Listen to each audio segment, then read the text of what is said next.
श्री स्वामी समर्थ, जय जय स्वामी समर्थ। श्री रुद्र अभिषेक महत्व। श्री महादेव रुद्राभिषेकाची महत्त्वपूर्ण माहिती। कलियुगामध्ये आपल्यावरती येत असलेल्या नाना प्रकारच्या संकटातून आपली सुटका करावयाची असल्यास, तसेच आपल्या वास्तूतील दोष व कलह परिहार करण्यासाठी, सर्व विघ्ने दूर होण्यासाठी, सर्व रोग नाहीसे होऊन दीर्घ आयुष्य प्राप्त व्हावे यासाठी, विद्या व लक्ष्मी प्राप्ती होण्यासाठी आणि मनातील इच्छा पूर्ण होण्यासाठी, श्री शिवाचे आशीर्वाद मिळविण्यासाठी आपल्याला रुद्र अभिषेक हे प्रभावी अनुष्ठान आहे व रुद्राभिषेक। नमस्कार स्वामी भक्तांनो, तुमचे कलश दुर्वा या यूट्यूब चॅनलवर स्वागत आहे। व्हिडिओ सुरू करण्यापूर्वी आपण चॅनलवर नवीन असाल तर चॅनलला सबस्क्राईब करा। अभिषेक आपल्या कुलदेवी अथवा श्री महादेवाला आपल्या घरीत वर्षातून एकतरी करावा। अभिषेक करून अभिषेकाचे तीर्थ पूर्ण वास्तूमध्ये शिपडावे।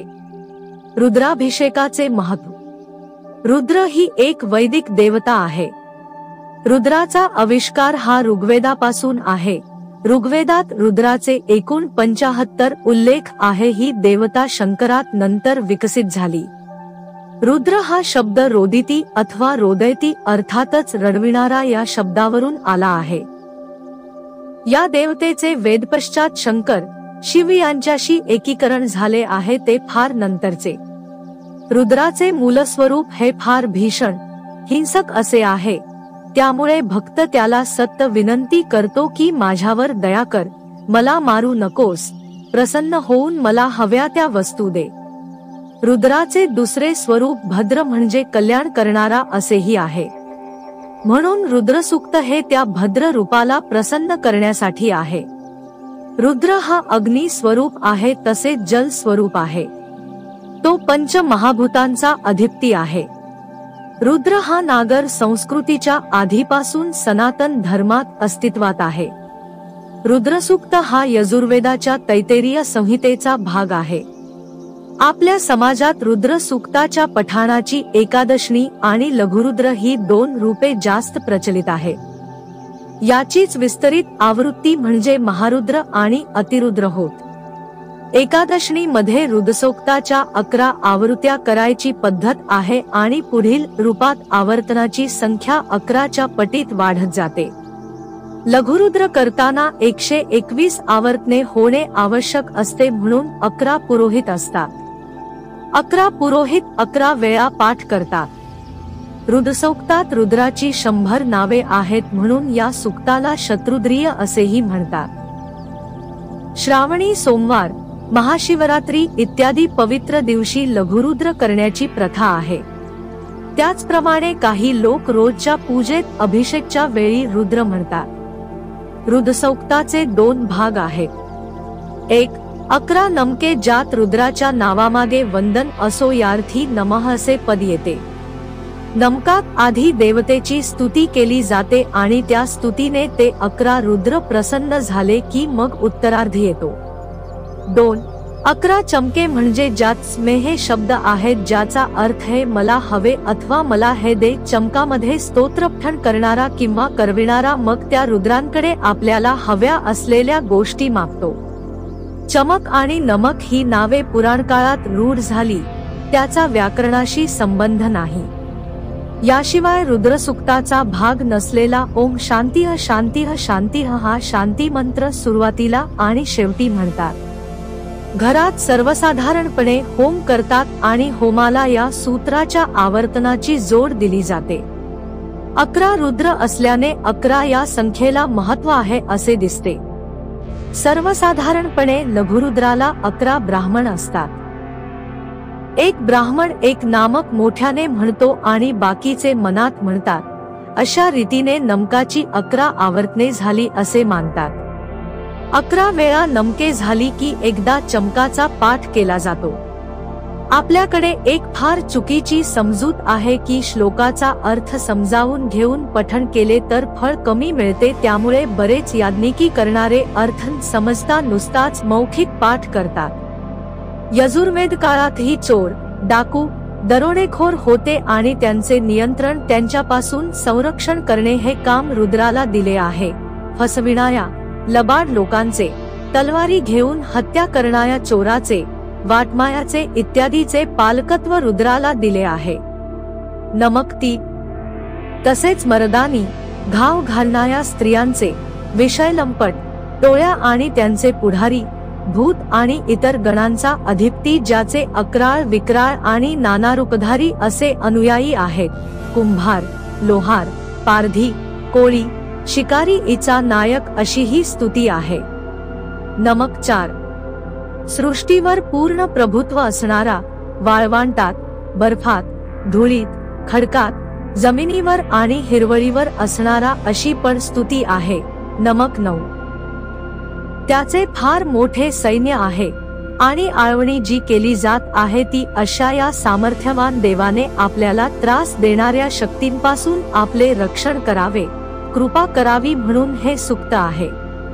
आता भक्त ज्या वस्तू त्या काळास अनुसरून मागतो आहे ती यादी बरीच लंबी चौडी आहे आणि एकदा नजरेखालून घालण्यासारखी आहे. त्यात तांदूळ, सातू, मका, उडीद, तीळ, मूग, हरभरे इ धान्य मागितली जात आहेत. सोने, लोखंड, शिसे, बीड, जस्त, कथील हे धातू मागितले जात आहेत. यावरून आपल्या पूर्वजांना हे धातू वेदकाळात माहिती होते हे सिद्ध होते. पूजेचे सामान, यज्ञाचे सामान मागतो आहे. सुक्तपठन करता दूध, तूप, मधही मागतो आहे. दीर्घायुष्य, औषधे, सुंदर कांती, धनसंपदा, शेती हे पण मागतो आहे. तसेच आयुष्य, प्राण, अपान, चक्षु, कान, मन, वाणी, आत्मा इत्यादींची पुष्टी मागतो आहे. तसेच विषम संख्याची भाजणी, 4च्या पाढ्याची भाजणी हे मांडून याच्या पटीत सौख्य मागतो आहे. त्यावरून त्या काळचे गणिताचे ज्ञान दिसते. रुद्रसूक्तात मागितलेल्या सर्व गोष्टी या ऐहिक जीवनात उपयोगी पडणाऱ्या आहेत, पारमार्थिक नाही. सुक्तकार हा धनधान्य, घरदार, बायका मुले, गुरेढोरे, शेती सगळ्या गोष्टी मागतो आहे. द्यूतासारखी क्रीडाही मागतो आहे. सुक्तकाराच्या पारलौकिक मागण्या या स्वर्गापर्यंत सीमित आहेत. रुद्राचे भयंकर सामर्थ्य आणि सैन्य हे आपल्या शत्रूवर वापरले जावे ही इच्छा तो व्यक्त करत आहे. हा एक रुद्राचा साधासुधा भक्त आहे ज्याला जनावरे, रान, शत्रू, चोर, दरोडेखोर आणि रुद्रासारखे भीषण दैवत यांची भीती आहे. हे सुक्त हे रुद्राशी बोलणे आहे, ज्यात सुक्तकार आधी स्तुती, आळवणी करून मग आपल्याला काय पाहिजे त्याची यादी देत आहे. हा रुद्रसूक्तातला लपवालपवीन करणारा साधेपणा फार लोभस आहे. रुद्रसूक्ताचे पठण हा एक अनुभव आहे जेव्हा उपस्थित ब्रह्मवृंद जर तयारीचा असेल आणि त्यांनी सूर बरोबर लावला असेल तर घनगंभीर आवाजात हे सूत्र जरी बहुंशी गद्य असले तरी कोसळत येते. त्यात होम, सोहळे आणि इतर वातावरण निर्मिती जर व्यवस्थित असली तर त्यानंतर कुठेतरी दैवी अनुभव येतो. या सूक्ताचे पठण करण्याच्या विशिष्ट पद्धती आहेत. त्यामध्ये एकादशीनी, लघुरुद्र, महारुद्र, अतिरुद्र इत्यादी प्रयोग आहेत. श्रावणी सोमवार, महाशिवरात्री इत्यादी पवित्र दिवशी लघुरुद्र करण्याची प्रथा आहे. त्याचप्रमाणे काही लोक रोजच्या पूजेत अभिषेकच्या वेळी रुद्र म्हणतात. अभिषेकाचा अर्थ असतो स्नान करणे किंवा करविणे. रुद्र अभिषेक पंचामृत पूजा मंत्र उच्चारणा बरोबर देवाला अर्पण करतात, ज्यामुळे त्या व्यक्तीच्या सर्व मनोकामना पूर्ण होतात. रुद्र अभिषेकामुळे समृद्धी होते, सर्व इच्छा पूर्ण होण्याची ताकद मिळते, जीवनात आनंद प्राप्त होतो. श्री शंकराचे विविध संख्यावाचक अभिषेक. रुद्र एकादशीनी अभिषेक. रुद्र एकादशीनी 11 आवर्तने. लघुरुद्र अभिषेक. लघुरुद्र वजा 121 आवर्तने. महारुद्र अभिषेक. महारुद्र 1331 आवर्तने. अतिरुद्र अभिषेक. अतिरुद्र 14641 आवर्तने. नोट: हे विधान आपल्या वास्तूमध्ये करावे. श्री गुरुचरित्रामध्ये रुद्र अभिषेकाचे महत्त्व सांगितले आहे. आ 34 नुसार पुढील प्रमाणे: श्री गुरुनृसिंह सरस्वती त्या ब्राह्मण पतिपत्नीला म्हणाले, पराशर ऋषींनी भद्रसेन राजाला रुद्राक्ष महिमा सांगून त्याच्या पुत्राचे व प्रधानपुत्राचे पूर्वजन्माचे चरित्र सविस्तर सांगितले. ते ऐकून राजाला अतिशय आनंद झाला. पराशरांच्या चरणांवर लोटांगण घालून तो म्हणाला, मुनिवर्य, माझ्या पुत्राचा पूर्वजन्मवृत्तात तुम्ही सांगितला. गतजन्मी माझा पुत्र सुधर्म व प्रधानपुत्र तारक हे दोघे कुक्कुट मर्कट होते. त्या गणिकेने त्या दोघांच्या गळ्यात रुद्राक्ष बांधले होते. त्या केवळ अजाणतेपणे घडलेल्या पुण्याईने या जन्मी ते आमचे पुत्र झाले आहेत. मुनिवर्य, आपण त्रिकालज्ञानी आहात, सर्वत्र आहात, तेव्हा माझ्या एकुलत्या एका पुत्राचे भविष्य सांगा. माझ्या पुत्राला किती आयुष्य आहे ते सांगण्याची कृपा करावी. राजाने असे विचारले असता पराशरांनी क्षणभर मौन धारण केले, थोडा विचार केला. मग ते राजाला म्हणाले, राजा, मी आता जे सांगतो ते अत्यंत कटू असले तरी सत्य आहे आणि ते ऐकून तुम्ही सर्व दुःखसागरात बुडून जाल याची कल्पना आहे, परंतु सत्य काय आहे ते सांगितले पाहिजे. नाहीतर माझ्या ज्ञानाला कमीपणा येईल, माझ्या साधनेला दोष लागेल. तुझी ऐकण्याची तयारी आहे ना? राजा म्हणाला, भावी घटनांची कल्पना आली तर काहीतरी उपाय करून अनिष्ट असेल ते टाळता येईल अशा आशेने मी विचारित आहे. जे असेल ते सांगा. पराशर म्हणाले, मग ऐकतर. तुझा हा मुलगा अल्पायुषी आहे. तुझ्या पुत्राला 12 वर्षे झाली आहे. आजपासून 7व्या दिवशी तुझ्या पुत्राला मृत्यू येईल. पराशरांचे हे शब्द भद्रसेनाला वज्रघातासारखे वाटले. तो एकाएकी बेशुद्ध पडला. थोड्या वेळाने शुद्धीवर आल्यावर तो गडबडा लोळत शोक करू लागला. तो पराशरांचे पाय पाय धरून विनवण्या करू लागला, मुनिवर्य, मला या दुःखापासून वाचवा. काहीही करून माझ्या मुलाचा अकाली मृत्यू टाळा. राजाचा तो शोक पाहून पराशरांना त्याची दया आली. ते भद्रसेनाला समजावीत म्हणाले, राजा, असा धीर सोडू नकोस. या संकटावर मात करायची असेल तर त्या शूलपाणी शिवशंकराला शरण जा, त्याची आराधना कर. त्या शिवाच्याच इच्छेने ही सृष्टी निर्माण झाली. ब्रह्मदेवांनी विश्व निर्माण करावे यासाठी स्वतः शंकरांनी ब्रह्मदेवाला 4 वेदांचा उपदेश केला. या 4 वेदांचे सार म्हणजे रुद्राध्याय. हा रुद्राध्याय म्हणजे प्रत्यक्ष मीच आहे असे स्वतः शंकरांनीच सांगितले आहे. त्या शंकराच्या आराधनेचा उत्तम उपाय म्हणजे रुद्राध्यायी प्रार्थनेचा सतत पाठ करणे. या रुद्राध्यायाचे जे कोणी भक्तिभावाने परमश्रद्धेने श्रवणठण करतील त्यांच्या दर्शनाने इतर लोक उद्धरून जातील. हा रुद्राध्याय शंकरांनी ब्रह्मदेवांना सांगितला. ब्रह्मदेवांनी इतर ऋषींच्या मुखाने पृथ्वीवर आणला. त्या शत्रुद्रियापेक्षा श्रेष्ठ मंत्र दुसरा नाही. सर्व पापे, अपमृत्यू आणि दुरिते नष्ट करणारा व 4 पुरुषार्थ प्राप्त करून देणारा हा रुद्राध्याय मंत्र आहे. कामक्रोधादी विकारांपासून घडणारी सर्व प्रकारची पापे रुद्राध्यायाच्या प्रभावाने नष्ट होतात. रुद्राचा पाठ करणाऱ्याच्या समोर येण्यास सुद्धा यमदूत घाबरतात. मात्र हा रुद्राचा जप गर्वाने, उभे राहून, निजून, अपवित्रपणे श्रद्धेशिवाय करू नये.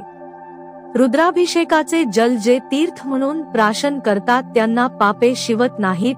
रुद्र म्हणून शिवपूजन करणारा शतायुषी होतो.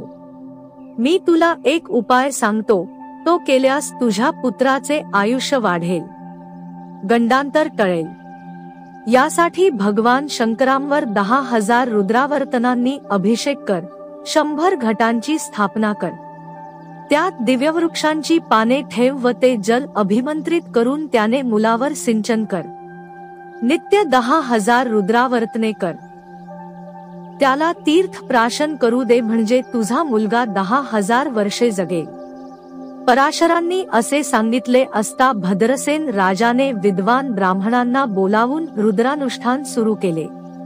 शंकरावर अभिषेक सुरू केला. त्या अभिषेक जलाने राजपुत्राला स्नान घातले.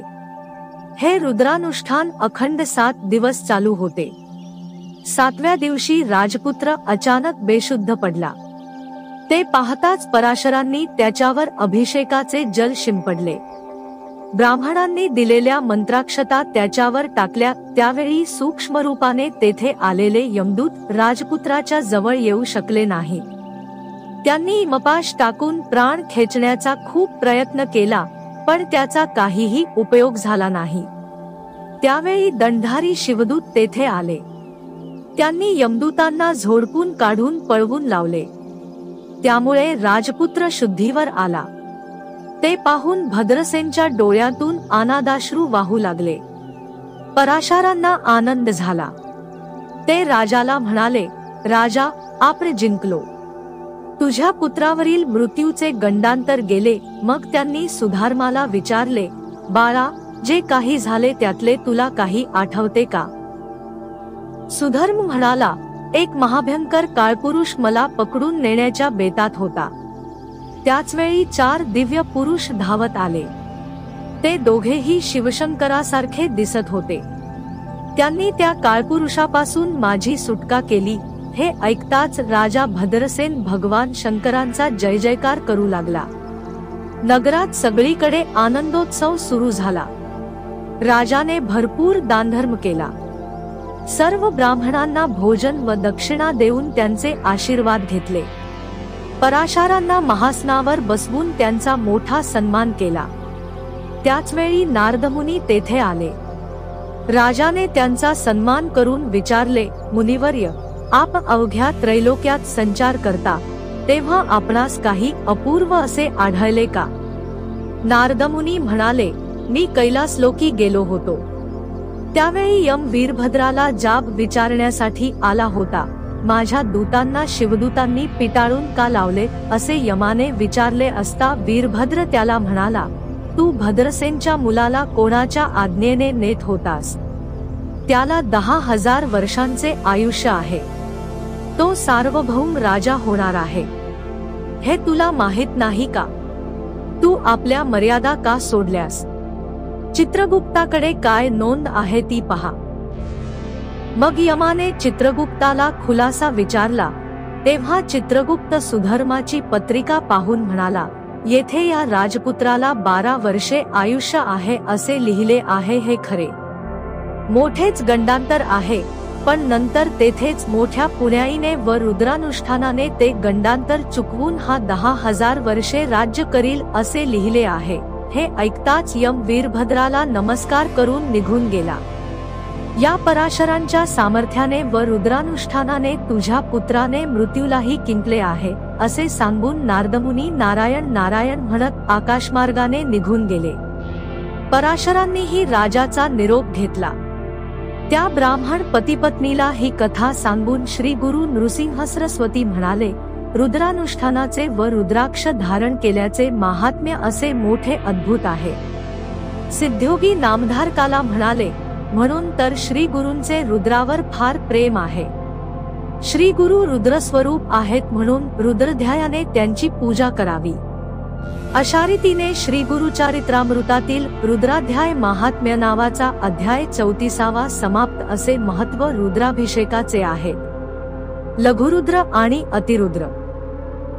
अनेक ठिकाणी शंकराच्या देवळातून लघुरुद्र केले जातात व अभिषेक केले जातात. अभिषेक हे प्रतीक आहे. अभिषेक पात्रातून पाण्याची धार जशी सत्य परमेश्वरावर पडत असते, तसे आपले मन सत्य परमेश्वर चरणी असले पाहिजे. रुद्र हे शंकराचे एक स्तोत्र आहे. ते 11 वेळा म्हटले की एक एकदशणी होते. 11 एकदशणीचा एक लघुरुद्र, 11 लघुरुद्रांचा एक महारुद्र आणि 11 महारुद्र केले की एक अतिरुद्र होतो. अशा प्रकारे अभिषेक करणे ही अभिषेक भक्तीची, उपासनेची एक पद्धत आहे. नमः शिवायेति बीजम, शिवत्रायेति शक्तिः, महादेवायेति किलकम, श्री सांबसदाशिव प्रसाद सिद्ध्यर्थे जपे विनियोग। रुद्र ही एक वैदिक देवता आहे। रुद्राचा आविष्कार हा ऋग्वेदापासून आहे। ऋग्वेदात रुद्राचे एकूण 75 उल्लेख आहे। ही देवता शंकरात नंतर विकसित झाली। रुद्र हा शब्द रोदिती अथवा रोदयती अर्थातच रडविणारा या शब्दावरून आला आहे। या देवतेचे वेदपश्चात शंकर शिव यांच्याशी एकीकरण झाले आहे, ते फार नंतरचे। रुद्राचे मूळ स्वरूप हे फार भीषण हिंसक असे आहे, त्यामुळे भक्त त्याला सतत विनंती करतो की माझ्यावर दया कर, मला मारू नकोस, प्रसन्न होऊन मला हव्या त्या वस्तू दे। रुद्राचे दुसरे स्वरूप भद्र म्हणजे कल्याण करणारा असेही आहे, म्हणून रुद्रसूक्त हे त्या भद्र रूपाला प्रसन्न करण्यासाठी आहे। रुद्र हा अग्नी स्वरूप आहे, तसेच जल स्वरूप आहे। तो पंच महाभूतांचा अधिपती आहे। रुद्र हा नागर संस्कृतीच्या आधीपासून सनातन धर्मात अस्तित्वात आहे। रुद्रसूक्त हा यजुर्वेदाच्या तैत्तिरीय संहितेचा भाग आहे। आपल्या समाजात रुद्र सूक्ताच्या पठणाची एकादशनी आणि लघुरुद्र ही 2 रूपे जास्त प्रचलित आहे। याचीच विस्तरित आवृत्ती म्हणजे महारुद्र आणि अतिरुद्र होत। एकादशनी मध्ये रुद्रसूक्ताच्या 11 आवृत्त्या करायची पद्धत आहे आणि पुढील रूपात आवर्तनाची संख्या 11च्या पटीत वाढत जाते। लघुरुद्र करताना 121 आवर्तने होणे आवश्यक असते, म्हणून 11 पुरोहित असतात। 11 पुरोहित 11 वेळा पाठ करतात। रुद्रसूक्तात रुद्राची 100 नावे आहेत, म्हणून या सूक्ताला शत्रुद्रीय असेही म्हणतात। श्रावणी सोमवार, महाशिवरात्री इत्यादी पवित्र दिवशी लघुरुद्र करण्याची प्रथा आहे।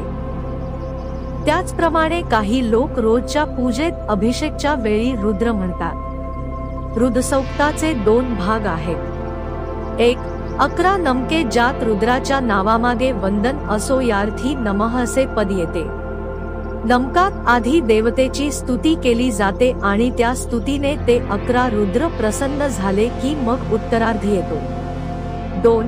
11 चमके म्हणजे ज्यात स्मेह शब्द आहेत, ज्याचा अर्थ हे मला हवे अथवा मला हे दे। चमकामध्ये स्तोत्रपठण करणारा किंवा करविणारा मग त्या रुद्रांकडे आपल्याला हव्या असलेल्या गोष्टी मागतो। चमक आणि नमक ही नावे पुराणकाळात रूढ झाली, त्याचा व्याकरणाशी संबंध नाही। याशिवाय रुद्रसूक्ताचा भाग नसलेला ओम शांतिः शांतिः शांतिः हा शांती मंत्र सुरुवातीला आणि शेवटी म्हणतात। घरात सर्वसाधारणपणे होम करतात आणि होमाला या सूत्राच्या आवर्तनाची जोड दिली जाते। 11 रुद्र असल्याने 11 या संख्येला महत्त्व आहे। सर्वसाधारणपणे लघुरुद्राला 11 ब्राह्मण असतात, अर्थात हे आवश्यक नाही, पण तसा रिवाज आहे। एक ब्राह्मण एक नमक मोठ्याने म्हणतो आणि बाकीचे मनात म्हणतात, अर्थात ही तजवीजाच। खरे तर सर्वांनी मोठ्याने म्हटले तर त्याचा प्रभाव जास्त। अशा रीतीने नमकाची 11 आवर्तने झाली असे मानतात। 11 वेळा नमके झाली की एकदा चमकाचा पाठ केला जातो। आपल्याकडे एक फार चुकीची समजूत आहे की श्लोकाचा अर्थ समजावून घेऊन पठण केले तर फळ कमी मिळते, त्यामुळे बरेच याज्ञिकी करणारे अर्थ समजता नुसताच मौखिक पाठ करतात, जे चुकीचे आहे।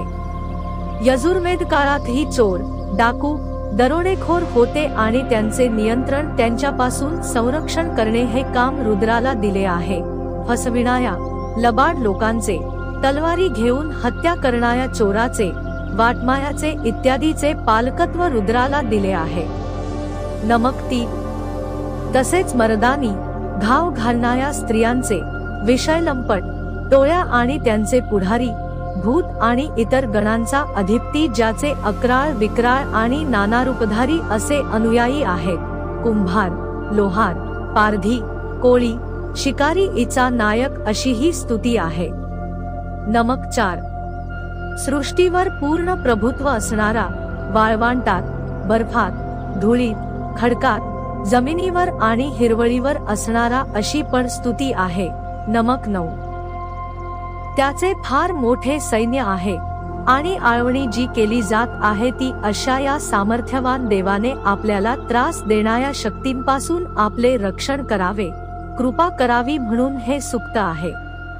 आता भक्त ज्या वस्तू त्या काळास अनुसरून मागतो आहे ती यादी बरीच लंबी चौडी आहे आणि एकदा नजरेखालून घालण्यासारखी आहे. त्यात तांदूळ, सातू, मका, उडीद, तीळ, मूग, हरभरे इ धान्य मागितली जात आहेत. सोने, लोखंड, शिसे, बीड, जस्त, कथील हे धातू मागितले जात आहेत. यावरून आपल्या पूर्वजांना हे धातू वेदकाळात माहिती होते हे सिद्ध होते. पूजेचे सामान, यज्ञाचे सामान मागतो आहे. सुक्तपठन करता दूध, तूप, मधही मागतो आहे. दीर्घायुष्य, औषधे, सुंदर कांती, धनसंपदा, शेती हे पण मागतो आहे. तसेच आयुष्य, प्राण, अपान, चक्षु, कान, मन, वाणी, आत्मा इत्यादींची पुष्टी मागतो आहे. तसेच विषम संख्याची भाजणी, चारच्या पाढ्याची भाजणी हे मांडून याच्या पटीत सौख्य मागतो आहे. त्यावरून त्या काळचे गणिताचे ज्ञान दिसते. ऋदसौक्तात मागितलेल्या सर्व गोष्टी या ऐहिक जीवनात उपयोगी पडणाऱ्या आहेत, पारमार्थिक नाही. सुक्तकार हा धनधान्य, घरदार, बायका मुले, गुरेढोरे, शेती इ सगळ्या गोष्टी मागतो आहे. द्यूतासारखी क्रीडाही मागतो आहे. सुक्तकाराच्या पारलौकिक मागण्या या स्वर्गापर्यंत सीमित आहेत. रुद्राचे भयंकर सामर्थ्य आणि सैन्य हे आपल्या शत्रूवर वापरले जावे ही इच्छा तो व्यक्त करत आहे. हा एक रुद्राचा साधासुधा भक्त आहे ज्याला जनावरे, रान, शत्रू, चोर, दरोडेखोर आणि रुद्रासारखे भीषण दैवत यांची भीती आहे.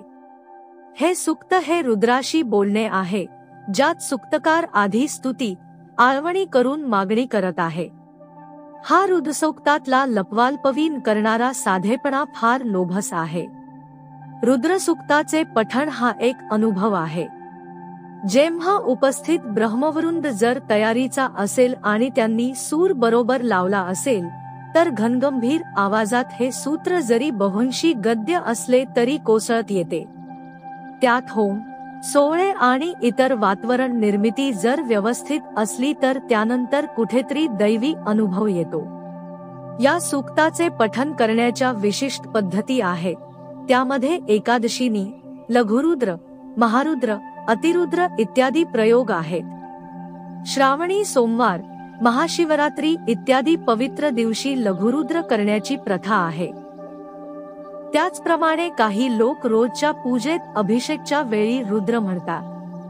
त्र्यंबक यजामहे सुगंधधीन पुष्टिवर्धन उर्वारुकमेव बंधनान मृत्योर्मुक्षीय मामृतात तेक शांतिः शांतिः शांतिः.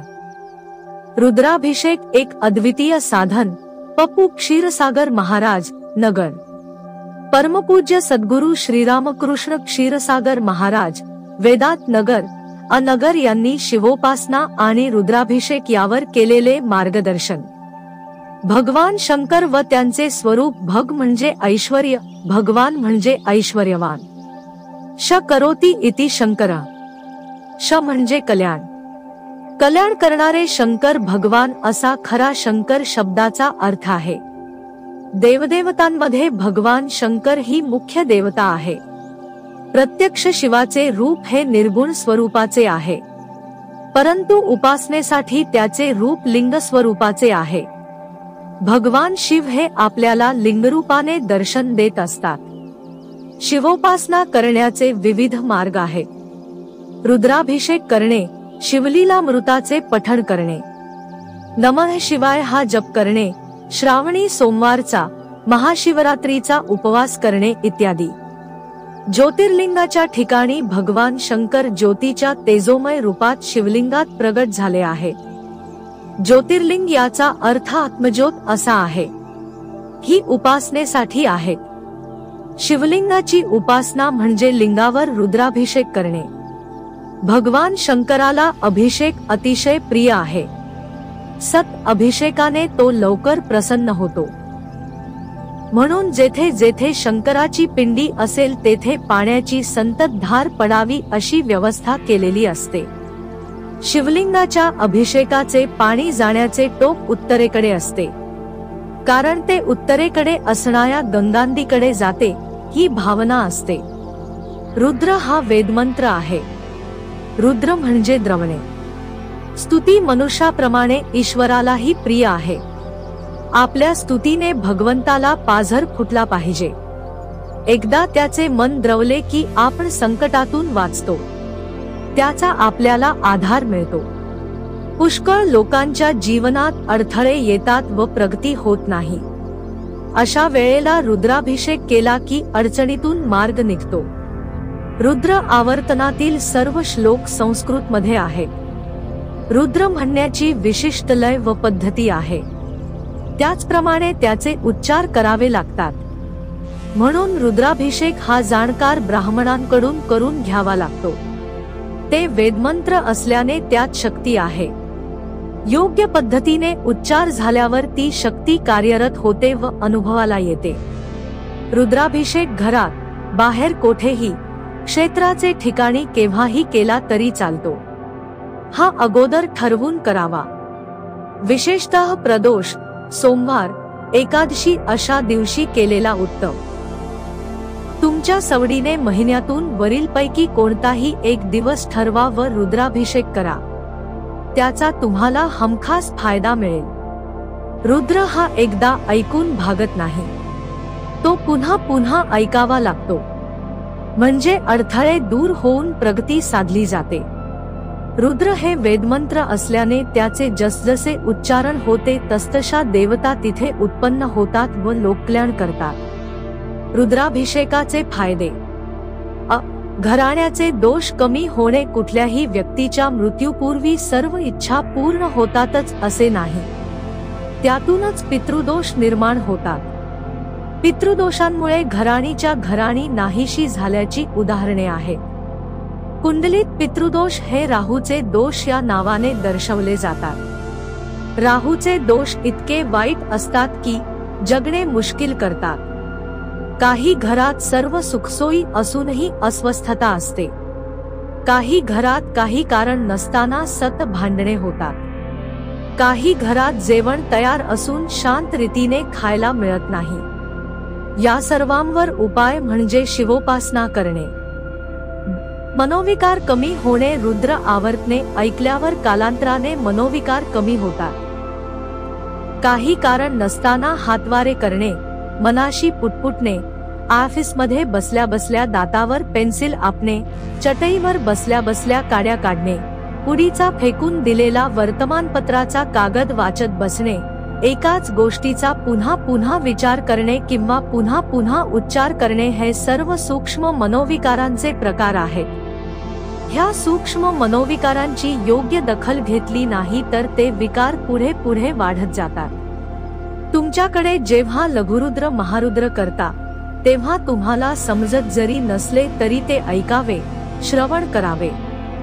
यामुळे हे सूक्ष्म मनोविकार वाढत नाहीत व असतील तर पुढे नाहीसे होतात.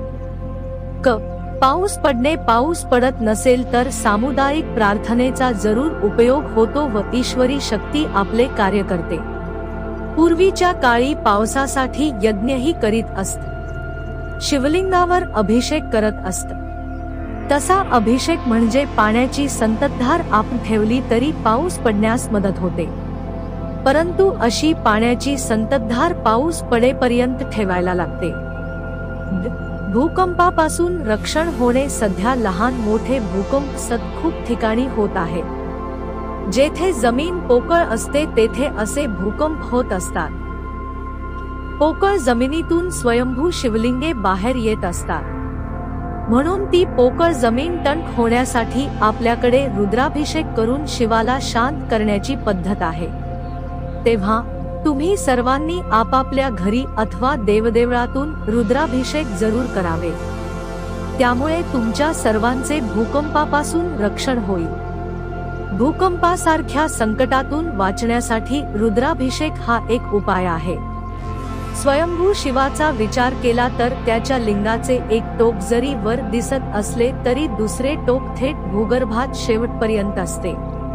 त्यामुळे सत शिवावर धार करून लघुरुद्र केल्यास व शिवोपासना केल्यास जमिनीला टणपणा येतो व भूकंपाचा त्रास कमी होतो.